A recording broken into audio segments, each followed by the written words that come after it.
You can find your most recent lab report lessons at the top of your notebook homepage, or you can find all of them in the lab reports page here.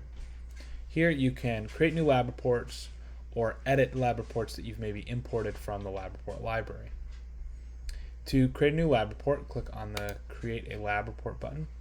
Here you can start a new lesson for your students, and you can add things like text cards, where you can add an investigation question or procedures or directions for your students. You can add a collect data card where you can connect a Pocket Lab sensor, a PhET simulation, multiple choice questions, or free response questions, and all of the different elements that build out a lab report lesson. You add that here to create your own new lesson. You'll see that that new lesson then appears in your lesson library, and you can go back and edit that at any time.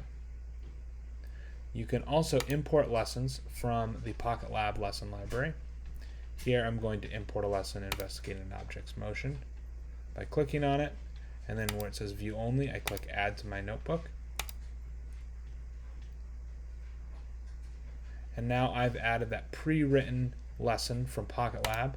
I've added that to my lab report page, and now I can go in and edit this lesson myself.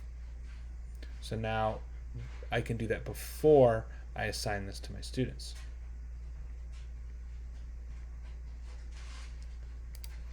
So your lab reports page has all of your lab report lessons where you can find all of them, click into any of them, make edits, and then assign them to your students. To assign any of your lab reports to your students, you're going to want to go to the classes page. And then once you've added a class, which you can see in another tutorial, you'll go into your class, click add lab reports, and here you can add any lab reports from your lab reports page. Here I've added that investigating an object's motion lesson, and I'm going to assign it to all my students individually. If I want to make further edits after I've assigned this lab report lesson to my students, I can click on each of the student copies here and make edits for each student. So for example, if Albert E needs additional help on something, I can click into his lab report and I can add a specific hint just for Albert.